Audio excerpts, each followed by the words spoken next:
Lokayukta ADGP Chandrashekhar ವಿರುದ್ಧ DC ಕಚೇರಿ ಎದುರು ಜೆಡಿಎಸ್ ಪ್ರತಿಭಟನೆ ಹಮ್ಮಿಕೊಂಡಿದ್ದ ವೇಳೆ ಮನವಿ ಸ್ವೀಕರಿಸಲು ಗೈರು ಹಾಜರಾಗಿದ್ದ ಜಿಲ್ಲಾಧಿಕಾರಿ ಸಿ ಸತ್ಯಭಾಮ ವಿರುದ್ಧ ಶಾಸಕ ಎ ಮಂಜು ಗರಂ ಆಗಿದ್ದಾರೆ. ಲೋಕಾಯುಕ್ತ ಎಡಿಜಿಪಿ ಚಂದ್ರಶೇಖರ್ ಅವರು ಕೇಂದ್ರ ಸಚಿವ ಎಚ್.ಡಿ. ಕುಮಾರಸ್ವಾಮಿ ಅವರ ವಿರುದ್ಧ ಅವಹೇಳನಕಾರಿ ಪದ ಬಳಸಿದ್ದಾರೆ ಎಂದು ಆರೋಪಿಸಿ ಅವರ ವಿರುದ್ಧ ಕ್ರಮಕ್ಕೆ ಆಗ್ರಹಿಸಿ ಡಿಸಿ ಕಚೇರಿ ಎದುರು ಜೆಡಿಎಸ್ ನಾಯಕರು ಪ್ರತಿಭಟನೆ ನಡೆಸಿದ್ದ ವೇಳೆ ಜಿಲ್ಲಾಧಿಕಾರಿ ಸಿ ಸತ್ಯಭಾಮ ಕಚೇರಿಯಲ್ಲಿ ಹಾಜರಿರಲಿಲ್ಲ. ಡಿಸಿ ಕಚೇರಿಯ ಸಾಮಾನ್ಯ ಸಿಬ್ಬಂದಿಯವರು ಮನವಿ ಪಡೆದರು.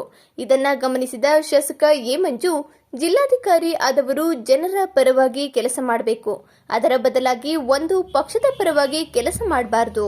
ಆಳುವ ಸರ್ಕಾರ, ವಿರೋಧ ಪಕ್ಷ ಎಲ್ಲರ ಅಹವಾಲುಗಳನ್ನ ಡಿಸಿ ಸ್ವೀಕಾರ ಮಾಡಬೇಕು, ಅದರ ಬದಲಾಗಿ ಕಾಂಗ್ರೆಸ್ ಪರವಾಗಿ ಕೆಲಸ ಮಾಡುತ್ತಿರುವುದು ಎದ್ದು ಕಾಣುತ್ತದೆ ಎಂದರು.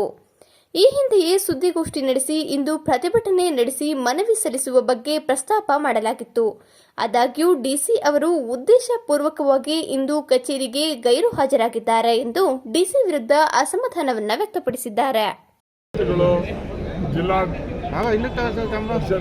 ಸದಸ್ಯರು, ಪಕ್ಷದ ಅಧ್ಯಕ್ಷಗಳು, ಶಾಸಕರುಗಳು ಒಳಗೊಂಡು ಕಾರ್ಯಕರ್ತರ ಮುಖಾಂತರ ಒಂದು ಮನವಿಯನ್ನು ಕೊಡ್ತಕ್ಕಂಥ ಸಂದರ್ಭದಲ್ಲಿ ಡಿಸಿ ಇಲ್ಲದೆ ಇರ್ತಕ್ಕಂಥದ್ದು ನಮ್ಮ ನೇರ ಅಪಾದನೆ.